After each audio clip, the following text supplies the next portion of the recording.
Is there anyone else here who would like to say something regarding how gun violence or violence has impacted their lives?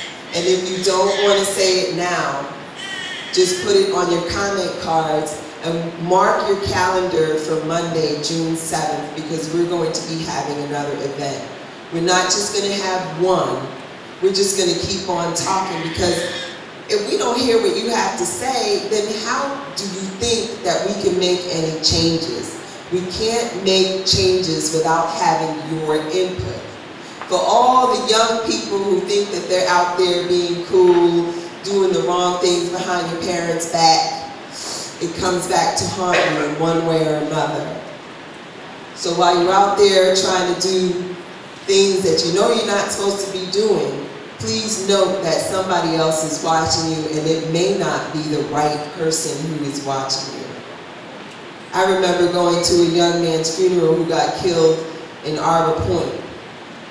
We're having a meeting, a gathering today about gun violence, and the only time I see young people like in droves is during a funeral, which is ridiculous. Each and every one of you should be trying to get this place packed so that we can have open dialogue about the impact of violence in our community.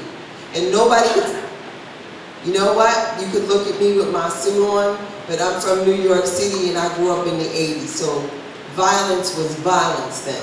We weren't even talking about what's going on here. We were talking about classmates dropping every other week chalk lines and caution tape. So I'm telling you, that's not what I want to happen. 7- and 8-year-olds grabbing onto their daddies while blood is gushing out of them, and people get off the D train and keep on walking by. Now, you want to know what violence looks like? I got it all in my head. I got it all in my head. The woman who owns a newspaper with the suit on, if you want to know somebody, you got to talk to them. Do not perceive anybody to be something that they may not be if you don't really know for yourself. So I've seen it all. I had a boyfriend at 17 who was a drug dealer. Jamaican guy, went from an Omni to a BMW in 2 weeks. 2 months later, I got a phone call that they cut his finger off. 1 week after that, they cut his ear off. And the next couple of weeks, he was dead. I had to quit him in between there sometime because I wasn't ready to go myself. I was like, I need to get an education. You have got to go. And anybody who lives that life knows what I'm talking about, the absolute fear involved in being in that environment. And we all know that sometimes the gun violence has a lot to do with drugs. And I made a conscious decision myself when I was 19 years old that I love pleasure.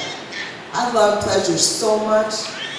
When they had everything out, I'd be like, no, that's just not for me. That's not where I'm going. I'm trying to go to school. I'm trying to do me. And I look at most of my friends and I think to myself, at my 20th year reunion, where are you? Where are you? I remember, you know, when you were wearing the fat laces and we were getting down to Run DMC, and we thought about Run DMC and Aerosmith coming together. Unlike what's going on right now, I can't even understand half of it, but you know, we were a part of that subculture and it happened very, very quickly. And it disturbs me to see what's going on in today's environment. What also disturbs me is that the individuals who are impacted by violence are not getting the proper counseling, and nobody is talking to them. Nobody is calling them and saying, Ms. Garza, how are you doing? Minette, how are you doing? Mr. Conley, how are you doing? How is your daughter doing? What's that all about? So, in saying all of that, we did invite Teresa Stokes of McMathis Counseling, and she's going to say a few words about what her agency offers. But you're talking about grief, you're talking about a whole lot of behaviors and other emotions that occur before you even get to grief. You're angry, you're happy, you're sad, you're depressed. You want to blame somebody, you want to hurt somebody. All the time. You really do. But that's not really what it's all about. But if you don't talk about it, how are you going to understand where it came from and how to avoid it again? At our agency, we deal with all of the issues that come along with grief. Whether it's depression, substance abuse, violence, we deal with all of it.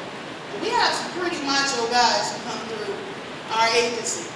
But when you get them to deal with their emotions, they're not so tough anymore.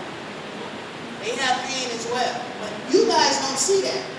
Young people don't see that old gangbanger saying, man, I wish I would make some different choices. You really don't see that.